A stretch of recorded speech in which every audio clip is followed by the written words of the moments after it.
আমার ভাইয়েরা খেয়াল করুন, আল্লাহ রাব্বুল আলামিন তার ভিতরে কি কেমন ঈমান দিয়েছেন। এই মহিলাটা কি জবাব দিল? বাবা তো হতবাক হয়ে গেছে, আহারে আমার মেয়েটা তো আসল কথাই বলেছে, কারণ চেহারার তো কোনো দাম নাই, ঈমানের দামটাই আল্লাহর কাছে সবচাইতে বেশি প্রিয়। এবার বিবাহের জন্য মেয়ে বলে, আপনি ছেলেকে জানিয়ে দেন, আমি রাজি হয়ে গেলাম। এবার ইবনে ওয়াহাব যখন চলে আসলেন, সাহাবীকে বললেন, সাহাবী তোমার কপাল খুলে গেছে, আমার মেয়ে তো তোমাকে বিবাহের জন্য রাজি হয়ে গেছে। সুবহানাল্লাহ। সাহাবী আর দেরি করে নাই, এক দৌড়ে নবীজির কাছে চলে গেছে। নবীজির কাছে যখন গিয়েছি, সাহাবী বলতেছে, ইয়া রাসূলুল্লাহ, মেহেরবানি করে আমার কথাটা শুনুন, মেয়ে তো বিয়ের জন্য রাজি হয়ে গেছে, তাহলে কি করণীয়, আমার কি করা লাগবে? ইতিমধ্যেই আমার নবীজির কাছে একটা যুদ্ধের ডাক এসেছে। নবীজির সমস্ত সাহাবীর কাছে সেই যুদ্ধের প্রস্তুতি নেওয়ার ঘোষণা দিয়ে দিয়েছেন। কিন্তু আমার নবীজি এই সাহাবী সাদ আল আসওয়াদ কি এই যুদ্ধের কথাটা বলেন নাই, কারণ আমার নবীজি চাচ্ছেন সাহাবীর জীবনের একটা ইচ্ছা, আশা, সে বিয়ে করবে, সংসারী হবে। এই জন্য আমার নবীজি এই সাহাবীকে যুদ্ধের কথাটা গোপন রেখেছেন, আড়াল করে রেখেছেন, বলেন নাই। হঠাৎ করে যখন এই যুদ্ধের প্রস্তুতি চলতেছে, নবীজি তার কাছ থেকে আড়াল করলেন, এই সাহাবীর জীবনের ইচ্ছাটা পূর্ণ করার কথা ভাবলেন নবীজি। এবার সাহাবী যখন বললেন, ইয়া রাসূলুল্লাহ, কি করব এখন? নবীজি বললেন, তাহলে কি আর করা, বিয়ের জন্য সব বন্দোবস্ত করা লাগবে। কি করা লাগবে? নবীজি বললেন, টাকা কড়ি প্রয়োজন, মহারণা প্রয়োজন, বাজার প্রয়োজন, সেগুলো করো। সাহাবী বলতেছেন, ইয়া রাসূলুল্লাহ, তাহলে সব কে করবে? আমার তো কিছু নাই, আপনি তো আমার সব। নবীজি বললেন, দাঁড়াও, ব্যবস্থাটা হয়ে যাবে।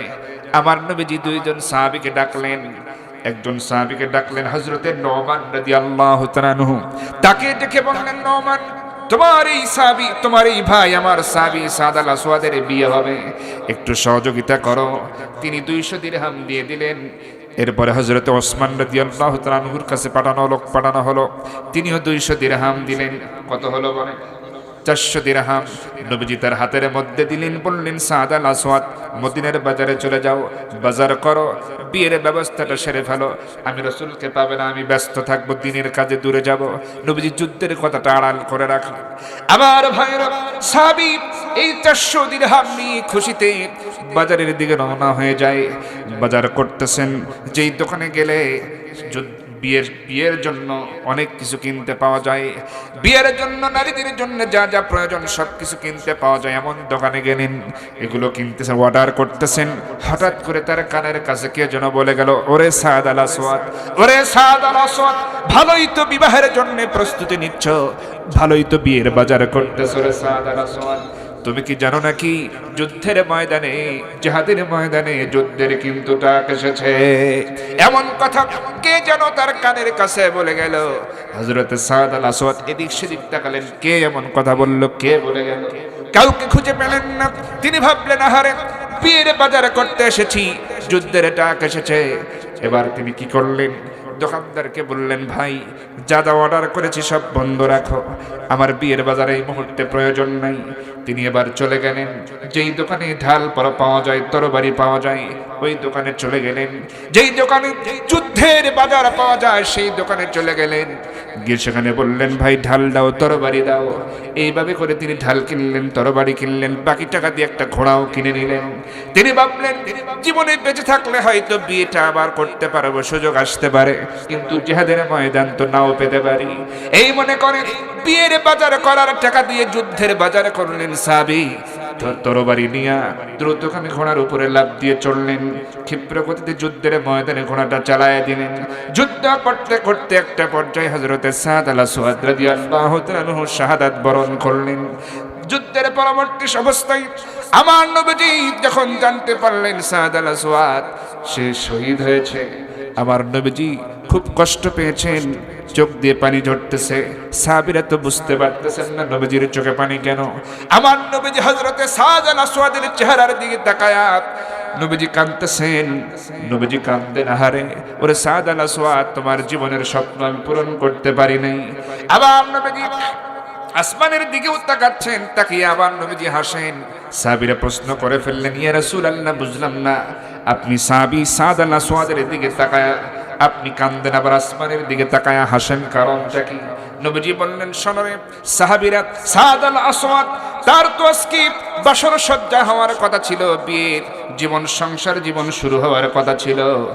আর সেই সাহাবী বিয়ে না করে যুদ্ধের ময়দানে এসেছে, আল্লাহর দিনকে প্রাধান্য দিয়া ইমানের মজবুত ইমানের পরিচয় বহন করে যুদ্ধের ময়দানে তরবারি ধারণ করে এসেছে। আর দিনকে প্রতিষ্ঠা করতে গিয়া সমাজে ন্যায় ও ইনসাফ কল্যাণ প্রতিষ্ঠা করার সংগ্রামে হাজির হয়েছে এবং যুদ্ধ করে শাহাদাত বরণ করেছে। সেই জন্য আমি তার জন্য একটু ব্যথিত। কিন্তু আসমানের দিকে তাকায়া দেখতেছিস লক্ষ লক্ষ হাজার হাজার লক্ষ লক্ষ হুর গেলেমান এই কালো মার্কা সাহাবী, একে নিয়ে টানাটানি করে তারা জান্নাতের দিকে নিয়ে যাচ্ছে। সুবহানাল্লাহ, লিল্লাহি তাকবীর। আমার ভাইরা, সাহাবীরা এমন ইমানের দৃষ্টান্ত স্থাপন করেছেন, ইমানের দৃষ্টান্ত যারা স্থাপন করে তারা দুনিয়ার কোনো অন্যায়ের সামনে মাথা নত করে। আমার ভাইরা, এই যে সদ্য আমাদের এক ভাই, কোনো রাজনৈতিক পরিচয় তার ছিল না, মাথায় পিস্তল ঠেকিয়ে দিনে দুপুরে গুলি করা হলো। নাম কি তার? বলেন। ওসমান হাদি ভাই। তিনি তার দেখবেন সমস্ত প্লাকার্ড ব্যানার, সেখানে লেখা ইনসাফ, মানে ইনসাফ প্রতিষ্ঠার জন্য তিনি কাজ করেছেন। ইনসাফ, ন্যায়, কল্যাণ, এটাই এই জমিনে যদি বাস্তবায়ন করা যায় তাহলে শান্তি আসবে। এই সংগ্রামের দায়িত্বে নেতৃত্বে তিনি ছিলেন। আমার বন্ধুগণ, কিন্তু বিনিময়ে তাকে শহীদ হতে হলো। আল্লাহ যেন তার শাহাদাত কবুল করেন বলছে আমি। তিনি কি কোনো দলের ছিলেন? বলেন। ইনকিলাব মঞ্চ, মানে সবার সর্বদলীয় একটা প্ল্যাটফর্ম ছিল সেটা। এখানে দাঁড়িয়ে তিনি ইনসাফের কথা বললেন, ন্যায় বিচারের পক্ষে কথা বলেছেন, কল্যাণ রাষ্ট্রের কথা বলেছেন। কিন্তু ভারতীয় গোয়েন্দারা তাদের ষড়যন্ত্র, ভারতবর্ষের ইন্ধনে তাকে কিন্তু হত্যা করা হলো। কথা বলেন ঠিক কিনা? আমার বন্ধুগণ, খেয়াল করুন, যুবকেরা আজকে ব্যতীত, যুবকদের অন্তর কাঁদে। কারণ এই আন্দোলনে এই শুধু এই গাবতলী বগুড়া নয়, গোটা বাংলাদেশ দলমত নির্বিশেষে আন্দোলন করে কিন্তু এই স্বৈরাচারের পতন ঘটিয়েছিল। কথা বলেন ঠিক কিনা? আমার ভাইরা, একটু চিন্তা করে দেখবেন, এই যুবকদের মধ্যে যারা রক্ত দিয়েছে, জীবন দিয়েছে, স্কুল পড়ুয়া, ইউনিভার্সিটির ছাত্ররা, এদের পিতামাতার কাছে খবর নিয়ে দেখেন, কোনটা রাত তাদের চোখের পানি ছাড়া যায় না। কারণ এই পৃথিবীতে একজন যুবক সন্তানের লাশ পিতামাতার জন্য বহন করা সবচাইতে বেশি কঠিন। কথা বলেন ঠিক কিনা? আমার বন্ধুগণ, সেই যুবকের একজন ওসমান হাদি ভাই জীবন দিলেন। আমার বন্ধুগণ, এরকম ইমানের পক্ষে থাকতে হবে, ইমান নিয়ে দাঁড়িয়ে যেতে হবে, ইনসাফের পক্ষে থাকতে। শুনলাম তিনি নাকি হাফেজও ছিলেন। আমার বন্ধুগণ, খেয়াল করেন, তাহলে শুধুমাত্র ইসলামকে প্রাধান্য দিয়েছেন, ইসলামকে প্রাধান্য দিয়েছেন, ন্যায়ের পক্ষে কথা বলেছেন, কোন শত্রুকে ভয় পান নাই। আসলে ইমানদারেরা বুঝি এমনই হয়। কথা বলেন ঠিক কিনা? আমার বন্ধুগণ, অনেক যুবক, সেদিন সিরাজগঞ্জ মাহফিলে গেলাম, যুবকের একটা চিঠি ধরিয়ে দিল হুজুর। এখানে দেখলাম যে হুজুর সুদের বিরুদ্ধে বলবেন, এলাকায় সুদ চালু আছে, জেনা ব্যভিচারের কথা বলবেন, এরপরে অনেক কিছু কথা বলেছেন। এর মধ্যে বলেছেন ওসমান হাদি ভাইয়ের ব্যাপারে কিছু কথা বলবেন এবং শেষে তার জন্য দোয়াও করবেন। আমি সমস্ত যুবকদের কথা শুনে খুব আবেগ আপ্লুত হয়ে গেলাম, খুশিও হয়ে গেলাম। যুবকেরাও চায় সমাজটা সুদমুক্ত হোক, যুবকেরাও চায় সমাজটা ন্যায় বিচার দিয়ে ভরে যাক, যুবকেরাও চায় অশ্লীলতা বেহায়াপনা দূর হয়ে যাক, যুবকেরাও চায় সমাজ থেকে নেশা জাতীয় দ্রব্য সব দূর হয়ে যাক। যুবকেরা এমন কথা লিখেছে এবং আমি চেষ্টা করলাম বলার জন্য ওসমান হাদির ব্যাপারে কি বলা যায়, কি করা যায়। আমি ভাবলাম অন্তত যুবকদেরকে একটু সন্তুষ্ট করা প্রয়োজন, তাদের মনে অনেক ব্যথা। এজন্য আমি কি করলাম, সেই আলোচনার আগে আমি একটু কলম আর খাতা নিয়ে বসলাম কিছু লেখার জন্য।